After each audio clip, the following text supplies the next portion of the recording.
नमस्कार, मैं अमित और आप देख रहे हैं आंखें न्यूज 24। कांग्रेस नेता राहुल गांधी अमेरिका के दौरे पर है। उन्होंने यहां एक कार्यक्रम को संबोधित करते हुए भाजपा सरकार पर जमकर हमला बोला है। इस दौरान वो आरएसएस पर भी हमलावर रहे। बता दें कि लोकसभा में विपक्ष के नेता और कांग्रेस सांसद राहुल गांधी ने कहा कि चुनाव से 3 महीने पहले हमारे सभी बैंक खाते सील कर दिए गए थे। इस पर हम बात पर चर्चा कर रहे थे कि अब क्या करना है। मैंने कहा देखते हैं हम क्या कर सकते हैं और हम चुनाव में उतर गए। वहीं कांग्रेस सांसद राहुल गांधी ने कहा कि चुनाव के बाद कुछ तो बदल गया है। कुछ लोगों ने कहा कि डर नहीं लगता, अब डर निकल गया है। मेरे लिए ये दिलचस्प है कि भाजपा और पीएम नरेंद्र मोदी इतना डर फैलाया, छोटे कारोबारियों पर एजेंसियों का दबाव बनाया, सब कुछ सेकंड में गायब हो गया। उन्हें ये डर फैलाने में वर्षों लग गए और वे कुछ ही सेकंड में गायब हो गया। दरअसल सांसद मैं प्रधानमंत्री को सामने देखता हूं। मैं आपको बता सकता हूं कि पीएम नरेंद्र मोदी का विचार 56 इंच का सीना, ईश्वर से सीधा संबंध, ये सब अब खत्म हो गया है। ये सब अब इतिहास है।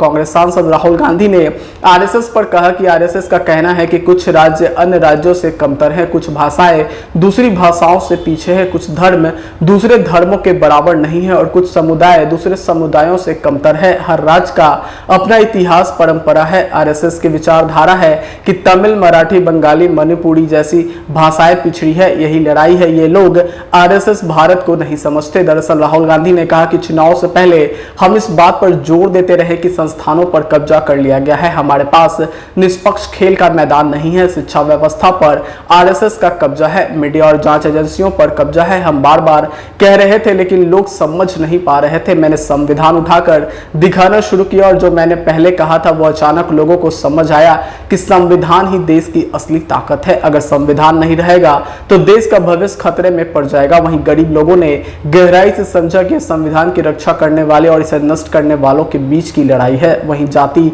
आधारित जनगणना का मुद्दा भी बड़ा हो गया। ये चीजें अचानक एक साथ आने लगी। मुझे नहीं लगता कि निष्पक्ष चुनाव में भाजपा 246 के करीब भी पहुंच सकती है। उनके पास बहुत ज्यादा पैसा था। हमारे पास बैंक खातों को सील कर दिया गया था। चुनाव आयोग उनकी मर्जी से काम कर रहा था। पूरे अभियान को इस तरह से तैयार किया गया था ताकि नरेंद्र मोदी पूरे देश में अपना काम कर सके। जहां वे कमजोर थे वहां राज्यों में चुनाव को अलग तरीके से डिजाइन किया गया था और जहां वे मजबूत थे वहां अलग तरीके से। मैं इसे एक स्वतंत्र चुनाव नहीं मानता, मैं इसे एक नियंत्रित चुनाव मानता हूं। आंखें जो आपका चैनल है उसके लिए और उसके दर्शकों के लिए 2 लाइन की हम शुभकामनाएं अपने ढंग से देते हैं। आप सब में मिठास घुल जाए बांसुरियों बीन की तरह और लोग आपको भी प्यार करने लगे वैक्सीन की तरह। हंसते रहें, मुस्कुराते रहें और देखते रहें आंखें न्यूज 24। अगर आपने अभी तक हमारे चैनल को सब्सक्राइब नहीं किया है तो हमारे चैनल को जल्द से जल्द सब्सक्राइब करें, लाइक करें, शेयर करें।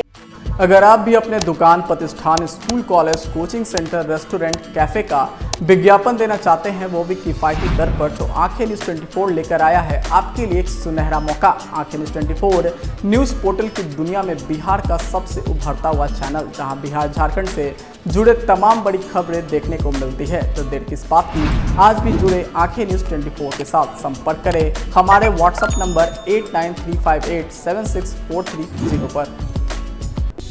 क्या आप पत्रकारिता के क्षेत्र में अपना कैरियर बनाना चाहते हैं? तो आज ही Royal Ashoka Institute of Mass Communication and Journalism में अपनी जगह सुनिश्चित करें। आर्यभट्ट ज्ञान विश्वविद्यालय पटना से मान्यता प्राप्त 100% प्लेसमेंट के साथ royal Ashoka Institute of Mass Communication and journalism नामांकन जारी है। हमारा पता है DS/16 गायत्री मंदिर के समीप, कंकड़ बाग, पटना 8,20,000। आप हमें संपर्क भी कर सकते हैं।